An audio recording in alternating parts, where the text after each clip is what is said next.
ಅಂಬೇಡ್ಕರ್ ಅವರು ಯಾವ ವಿಚಾರದಲ್ಲಿ ಹೋರಾಟವನ್ನು ಮಾಡಿದ್ರು ಅದನ್ನ ಅದೇ ಸಮುದಾಯದವರು ಈ ಥರ ಮಾಡ್ತಾ ಇದ್ರೆ ಹೆಂಗ್ರಿ?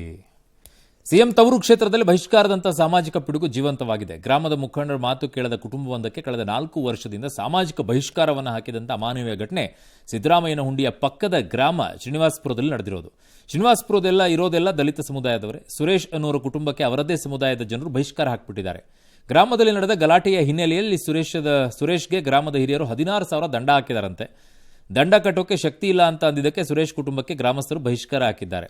ದೇಗುಲ ಪ್ರವೇಶಿಸೋ ಹಾಗಿಲ್ಲ, ಮೆರವಣಿಗೆ ವೇಳೆ ದೇವರ ಉತ್ಸವ ಇವರ ಮನೆ ಮುಂದೆ ನಿಲ್ಲೋ ಹಾಗಿಲ್ಲ, ಗ್ರಾಮದಲ್ಲಿ ಯಾರೂ ಕೂಡ ಈ ಕುಟುಂಬವರನ್ನು ಮಾತಾಡಿಸೋ ಹಾಗಿಲ್ಲ, ಕೂಲಿಗೆ ಕರೆಯೋ ಹಾಗಿಲ್ಲ, ಮನೆಯಲ್ಲಿ ಸತ್ರೆ ಹೆಣ ಹುರಕ್ಕೂ ಕೂಡ ಹೋಗುವಂಗಿಲ್ಲ ಅಂತ ಆದೇಶಿಸಿ ಬಹಿಷ್ಕಾರ ಮಾಡಿದ್ದಾರೆ. ಯಾರು ಇವರೆಲ್ಲ ಆದೇಶ ಮಾಡೋಕ್ಕೆ? ಇದರಿಂದಾಗಿ ಸುರೇಶ್ ಕುಟುಂಬ ಕಳೆದ 4 ವರ್ಷಗಳಿಂದ ನರಕ ನೋಡ್ತಾ ಇದೆ. ಈ ವಿಚಾರವೀಗ ಹೊರಗೆ ಬಂದಿದೆ, ಭಾರೀ ಚರ್ಚೆಗೆ ಗ್ರಾಸವಾಗ್ತಾ ಇದೆ. ಈ ವಿಷಯ ಪ್ರಸ್ತಾಪಿಸಿರುವ ಜೆಡಿಎಸ್ ಸಿಎಂ ವಿರುದ್ಧ ಹರಿಹಾಯ್ದಿದೆ. ವರುಣಾ ಕ್ಷೇತ್ರದ ಶಾಸಕರು ಆಗಿರುವಂತಹ ಸಿಎಂ ಸಿದ್ದರಾಮಯ್ಯ ಮತ್ತು ಅವರ ಪುತ್ರ ಯತೀಂದ್ರ ಗಮನಕ್ಕೂ ಕೂಡ ತಂದಿದ್ರೂ ನೊಂದ ಕುಟುಂಬಕ್ಕೆ ನ್ಯಾಯ ಸಿಕ್ಕಿಲ್ವಂತೆ. ಹೌದಾ? ಅವ್ರ ಗಮನಕ್ಕೆ ಬಂದಿದೆಯಾ ಇದು? ಡಿಸಿ ಮತ್ತು ತಹಶೀಲ್ದಾರ್ ಪೊಲೀಸರಿಗೆ ದೂರು ಕೊಟ್ಟರೂ ಕೂಡ ಪ್ರಯೋಜನವಾಗಿಲ್ಲ ಅಂತ ಇದು ನಾಚಿಕೆಗೇಡು ಅಂತ ಜೆಡಿಎಸ್ ಕಿಡಿಕಾರಿದೆ. ತಕ್ಷಣವೇ ಸೂಕ್ತ ಕ್ರಮಕ್ಕೆ ಆಗ್ರಹಿಸಿದೆ. ಮಾತಾಡ್ಸಕ್ ಕೊಡುದು, ಅವ್ರ ಮನೆ ಹತ್ರಗೆ ದೇವ್ರ ನುಗ್ಗ ಕೊಡುದು, ಪೂಜಾ ಪುಸ್ತಕ ಇಸ್ಕೊಳಕ್ ಕೊಡುದು, ಗುಡ್ಡಪ್ಪ ಅವ್ರ ಮನೆಗೆ ಹೋಗಕ್ ಕೊಡುದು, ಎಲ್ಲಾ ತರದಲ್ಲೂ ಬಹಿಷ್ಕಾರ ಹಾಕಿ ಅವ್ನಿಗೆ ಬುದ್ಧಿ ಕಲಿಸ್ಬೇಕು. ಅವನಿಗೆ ಏನೇ ಮಾಡಿದ್ರು ಮನೆ ಹತ್ರಕ್ಕೆ ಯಾರು ಬರಲ್ಲ. ಮೈಸೂರಿನಲ್ಲಿ ರೋಡ್ ಪಾಲಿಟಿಕ್ಸ್ ಮುಗಿಯುವಂತೆ ಕಾಣಿಸ್ತಾ ಇಲ್ಲ. ಪ್ರಿನ್ಸಸ್ ರಸ್ತೆಗೆ ಸಿದ್ದರಾಮಯ್ಯ ಹೆಸರಿಡುವ ವಿಚಾರಕ್ಕೆ ಸಂಬಂಧಪಟ್ಟ ಹಾಗೆ ಮೈಸೂರು ಮಹಾನಗರ ಪಾಲಿಕೆ ವಿರುದ್ಧ ಬಿಜೆಪಿ ಪ್ರತಿಭಟನೆ ನಡೆಸಿತು. ಚಲುವಾಂಬ ಪಾರ್ಕ್ ಮುಂಭಾಗ ಕಪ್ಪು ಪಟ್ಟಿ ಕಟ್ಟಿಕೊಂಡು ಪ್ರತಿಭಟನೆ ನಡೆಸಿದ್ದವರನ್ನ ಪೊಲೀಸರು ವಶಕ್ಕೆ ಪಡೆದರು. ಪ್ರಿನ್ಸಸ್ ರಸ್ತೆಗೆ ಸಿದ್ದರಾಮಯ್ಯ ಹೆಸರಿಡುವ ನೋಟಿಫಿಕೇಶನ್ ವಾಪಸ್ ಪಡಿಬೇಕು, ಈಗಿರೋ ಹೆಸರನ್ನ ಯಾವುದೇ ಕಾರಣಕ್ಕೂ ಬದಲಾವಣೆ ಮಾಡಬಾರದು ಅಂತ ಮಾಜಿ ಸಂಸದ ಪ್ರತಾಪ್ ಸಿಂಹ ಆಗ್ರಹಿಸಿದರು. ಇನ್ನು ಇದೇ ವಿಷಯವಾಗಿ ಕೇಂದ್ರ ಸಚಿವ ಪ್ರಹ್ಲಾದ್ ಜೋಶಿ ಮತ್ತು ಸಚಿವ ಮಹದೇವಪ್ಪ ಏನು ಹೇಳಿದ್ರು ನೋಡಿ. ಕರ್ನಾಟಕದಲ್ಲಿ ಇತ್ತೀಚಿನ ವರ್ಷಗಳಲ್ಲಿ ಅತ್ಯಂತ ಸುದೀರ್ಘ ಸಮಯದಲ್ಲಿ ಸಿಎಂ ಸ್ಥಾನದಲ್ಲಿ ಇದ್ದಂಥವ್ರು ಚಿಲ್ಲರ ಪಲ್ಲೆ ವಿವಾದಕ್ಕೆ ಬೀಳಬೇಡ್ರಿ ಅಂತ ಸಿದ್ದರಾಮಯ್ಯನವರಿಗೆ ನನ್ನೊಂದು ಸಲಹೆ ಅದ. ಭ್ರಷ್ಟಾಚಾರದ ವಿಷಯದಲ್ಲಿ ಈಗಾಗಲೇ ಭಾಳ ದೊಡ್ಡ ವಿವಾದಕ್ಕೆ ಸಿಕ್ಕಾಕೊಂಡಿರಿ ನೀವು. ಮೂಡಾ ಹಗರಣ, ವಾಲ್ಮೀಕಿ ಹಗರಣ, ಈ ಥರದ ಅನೇಕ ಹಗರಣಗಳು ಸಿಕ್ಕಾಕೊಂಡ್ರಿ. ಈ ಚಿಲ್ಲರದಾಗೂ ಬಂದು ಸಿಕ್ಕಾಕೋಬೇಡ್ರಿ. ಹೆಸರಿಡೋದು ಏನು ದೊಡ್ಡ ವಿಷಯನ? ಬೇಕಾದಷ್ಟು ಜನಕ್ಕೆ ಹೆಸರಿಟ್ಟಿದ್ದಾರೆ ರಾಜ್ಯಾದ್ಯಂತ. ಅಲ್ಲಿ ಸ್ಥಳೀಯರು ಸಿದ್ದರಾಮಯ್ಯನವ್ರು ಹೆಸರಿಡಬೇಕು ಅಂತ ಬಯಸೋದು. ಸಿದ್ದರಾಮಯ್ಯನ ಅರ್ಜಿ ಹಾಕಿದ್ದಾನೆ ಕೊಡ್ರಪ್ಪ ಅಂತ. ಸಿದ್ದರಾಮಯ್ಯನಿಗೆ ಹೆಸರಿಟ್ಟಿರೋ ಆ ರೋಡ್ಗೆ ಸಿದ್ದರಾಮಯ್ಯ ರಾಜ್ಯದ ಜನರ ಮನಸ್ಸಲ್ಲಿದ್ದಾರೆ. ಅರಣ್ಯ ಅಂದ ಮೇಲೆ ಅದು ಅರಣ್ಯವಾಗಿಯೇ ಉಳಿಯುತ್ತೆ. ಒತ್ತುವರಿದಾರರು ಎಂದಿಗೂ ಕೂಡ ತಪ್ಪಿಸಿಕೊಳ್ಳುವ ಅವಕಾಶವೇ ಇಲ್ಲ. ಒತ್ತುವರಿದಾರರಿಗೆ ಮಾನ ಮರ್ಯಾದೆ ಇದ್ರೆ ಅವರೇ ಬಿಟ್ಕೊಡ್ಬೇಕು, ಅವರಾಗಿಯೇ ಬಿಟ್ರೆ ಮಾನ ಮರ್ಯಾದೆ ಉಳಿಯುತ್ತೆ ಅಂತ ಕೋಲಾರದಿಂದ ವರ್ಗವಾದಂಥ ಡಿಸಿಎಫ್ ಏಡುಕೊಂಡಲವರ ಮಾತಿದು. ಕೋಲಾರದಲ್ಲಿ ಅಧಿಕಾರ ಹಸ್ತಾಂತರಿಸುವ ವೇಳೆ ಏಡುಕೊಂಡಲ ಅವರು ಆಡಿದ ಈ ಮಾತುಗಳು ಪರೋಕ್ಷವಾಗಿ ಮಾಜಿ ಸ್ಪೀಕರ್ ರಮೇಶ್ ಕುಮಾರ್ ಅವರಿಗೆ ಎಚ್ಚರಿಕೆ ನೀಡುವಂತೆಯೇ ಇವೆ ಅನ್ನೋ ವಿಶ್ಲೇಷಣೆಗಳು ಕೇಳಿ ಬರ್ತಾ ಇವೆ. ಮುಂದುವರೆದ ಭಾಗದಲ್ಲಿ ಹೇಳ್ತಾರೆ, ನನ್ನ ವರ್ಗಾವಣೆ ರಾಜಕೀಯ ಪ್ರೇರಿತ ಅಲ್ಲ, ನನಗೆ ಬಡ್ತಿ ಸಿಕ್ತಿದೆ, ಹಾಸನಕ್ಕೆ ಸಿಎಫ್ ಆಗಿ ನಿಯೋಜಿಸಲಾಗಿದೆ, ಆದರೆ ನನಗೆ ಪ್ರಮೋಷನ್ ಸಿಕ್ಕಿರುವುದು ಕೆಲವರಿಗೆ ಲಾಭ ಆಗಿದೆ. ಹೊಸ ಡಿಎಫ್ಒ ಸಹ ಖಡಕ್ ಇದ್ದು ನನ್ನ ಹಾದಿಯಲ್ಲಿ ಕೆಲಸ ಮಾಡಲಿದ್ದಾರೆ ಅಂತ ಏಡುಕೊಂಡಲ ಅವರು ಹೇಳಿದ್ದಾರೆ. ನನ್ನ ವರ್ಗಾವಣೆ ರಾಜಕೀಯ ಪ್ರೇರಿತ ಅಲ್ಲ. ಈಗ ಆಟೋಮೆಟಿಕ್ ಆಗಿ ನನಗೂ ಪ್ರಮೋಷನ್ ಬಂದಿದೆ. ನಾನು ಪ್ರಮೋಷನ್ ವರೆಗೆ ಬಂತ, ಈಗ ಇವರು ಪ್ರಮೋಷನ್ ಆಗಿ ಹೋಗ್ತಾರೆ. ಆಕಸ್ಮಿಕವಾಗಿ ಕೆಲವರಿಗೆ ಬೆನಿಫಿಟ್ ಸಿಕ್ಕಿದೆ. ಯಾರು ಡಿಎಫ್ಒ ಆಗಿ ಈಗ ಇಲ್ಲಿಗೆ ಬರ್ತಾ ಇದ್ರು, C is very efficient DFO. ನಮ್ಮ ತರಾನೇ ಅವರುನು ಖಡಕ್ ಆಫೀಸರ್. ಒಂದು ಸಾರಿ ಅರಣ್ಯ ಆಯ್ತಂದ್ರೆ ಅದು ಅರಣ್ಯ ಆಗೇ ಉಳ್ತದೆ ಅನ್ನೋದು. ಆದ್ದರಿಂದ ಇವತ್ತು ತಪ್ಪಿಸ್ಕೊಂಡಿದ್ದನು ಇನ್ನೊಂದು ತಿಂಗಳಾಗಿನ ಮೇಲೆ ತಪ್ಪಿಸ್ಕೊಳ್ಳಿಕ್ಕೂ ಆಗುದಿಲ್ಲ. ದೆಹಲಿ ಅಸೆಂಬ್ಲಿ ಚುನಾವಣೆ ಸನಿಹದಲ್ಲಿ ಪ್ರಧಾನಿ ಮೋದಿ ರಾಷ್ಟ್ರ ರಾಜಧಾನಿಯಲ್ಲಿ ವಿವಿಧ ಅಭಿವೃದ್ಧಿ ಯೋಜನೆಗಳಿಗೆ ಚಾಲನೆ ಕೊಟ್ಟಿದ್ದಾರೆ. ಇದರ ಭಾಗವಾಗಿ ನಜಾಫ್ಗಢದಲ್ಲಿ 140 ಕೋಟಿ ವೆಚ್ಚದಲ್ಲಿ ನಿರ್ಮಿಸಿದ ಸಾವರ್ಕರ್ ಕಾಲೇಜು ನಿರ್ಮಾಣಕ್ಕೆ ಪ್ರಧಾನಿ ಮೋದಿ ಶಂಕುಸ್ಥಾಪನೆ ಮಾಡಿದ್ದಾರೆ. ಆದರೆ ಇದು ವಿವಾದಕ್ಕೆ ಕಾರಣವಾಯಿತು. ಬಿಜೆಪಿ ಕಾಂಗ್ರೆಸ್ ನಡುವೆ ಟಾಕ್ ವಾರ್ ನಡೆದಿದೆ.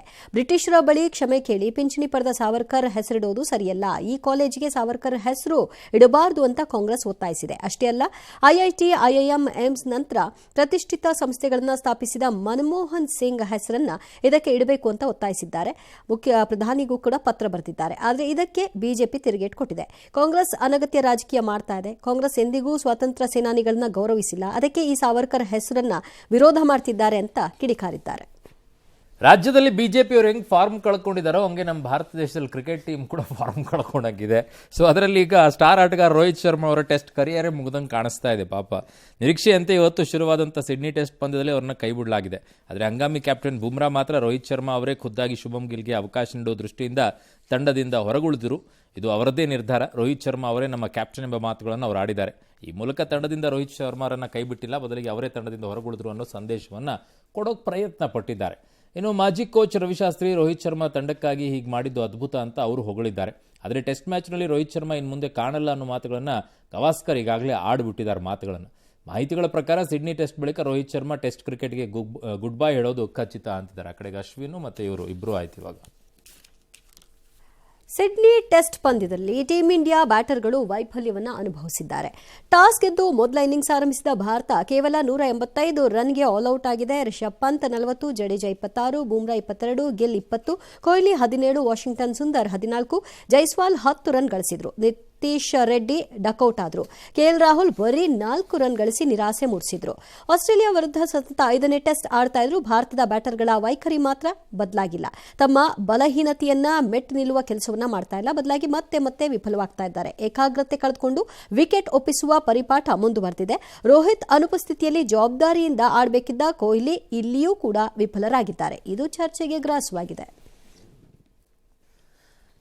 ಇನ್ನು ಚೀನಾ ತನ್ನ ವಕ್ರ ಬುದ್ಧಿ ಬಿಡುವಂತೆ ಕಾಣಿಸ್ತಾ ಇಲ್ಲ. ಯಾಕೆ ಅಂದರೆ ಲಡಾಖ್ ಗಡಿಯಲ್ಲಿ ಚೀನಾ 2 ಸ್ಥಾವರಗಳನ್ನು ನಿರ್ಮಿಸಿಬಿಟ್ಟಿದೆ ಅಂತೆ. ಭಾರತ ಸರ್ಕಾರ ಇದನ್ನು ತೀವ್ರವಾಗಿ ಈಗ ಖಂಡಿಸ್ತಾ ಇದೆ.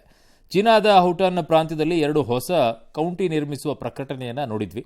ಈ ಕೌಂಟಿಗಳ ಕೆಳಭಾಗಗಳು ಲಡಾಖ್ ವ್ಯಾಪ್ತಿಗೆ ಬರುತ್ತವೆ.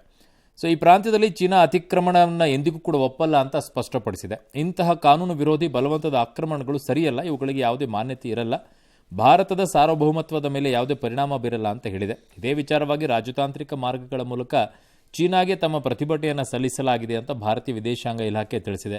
ಅದು ಚೀನಾ ಜೊತೆಗೆ ಪ್ರಯೋಜನಕ್ಕೆ ಬರಲ್ಲ ಸರ್, ಅದೇನು ಕೇಳಲ್ಲ ಅದು. ಇದೇ ವೇಳೆ ಟಿಬೆಟ್ನಲ್ಲಿ ಬ್ರಹ್ಮಪುತ್ರ ನದಿ ಮೇಲೆ ಚೀನಾ ಭಾರೀ ಡ್ಯಾಮ್ ನಿರ್ಮಿಸಲು ಮುಂದಾಗಿರೋದನ್ನು ಭಾರತ ಸರ್ಕಾರ ಖಂಡಿಸಿದೆ. ಅದು ಅಂದರೆ ತನ್ನ ಎರಡೂ ಕಡೆನೂ ಕೂಡ ತನ್ನ ಹಿಡಿತದಲ್ಲಿಟ್ಕೊಳ್ಳುವಂಥ ಲೆಕ್ಕಾಚಾರದಲ್ಲಿ ಇದ್ದಂಗಿದೆ. ಪ್ರವಾಹನೂ ಸೃಷ್ಟಿ ಮಾಡಬಹುದು, ಈ ಕಡೆಗೆ ಬರ ಸೃಷ್ಟಿನೂ ಮಾಡಬಹುದು. ತನ್ನ ಹಿಡಿತದಲ್ಲಿರೋ ರೀತಿಯಲ್ಲಿ ಮಾಡಿಕೊಳ್ತಾ ಇದೆ. ಇದಕ್ಕೆ ಹಿಂಗೆ ಬಿಟ್ಟರೆ ಕಷ್ಟ ಆಗತ್ತೇನೋ. ಪುಷ್ಪಾ ಸ್ಟಾರ್ ಅಲ್ಲು ಅರ್ಜುನ್ಗೆ ರಿಲೀಫ್ ಸಿಕ್ಕಿದೆ. ಹೈದರಾಬಾದ್ನ ನಾಂಪಲ್ಲಿ ಕೋರ್ಟ್ ರೆಗ್ಯುಲರ್ ಬೇಲ್ ಅನ್ನು ಮಂಜೂರು ಮಾಡಿದೆ. ಪೊಲೀಸರ ವಿಚಾರಣೆಗೆ ಸಹಕರಿಸಬೇಕು. ಪ್ರತಿ ಭಾನುವಾರ ಚಿಕ್ಕಡಪಲ್ಲಿ ಪೊಲೀಸ್ ಠಾಣೆಗೆ ಹಾಜರಾಗಿ ಸಹಿ ಹಾಕಬೇಕು. ಸಾಕ್ಷಿಗಳ ಮೇಲೆ ಪ್ರಭಾವ ಬೀರಬಾರದು ಎಂಬ ಷರತ್ತುಗಳನ್ನು ಕೋರ್ಟ್ ವಿಧಿಸಿದೆ. ವಾದ ಪ್ರತಿವಾದ ಆಲಿಸಿದ ಕೋರ್ಟ್ ಇಂದಿಗೆ ಆದೇಶವನ್ನು ಕಾಯ್ದಿರಿಸಿತ್ತು.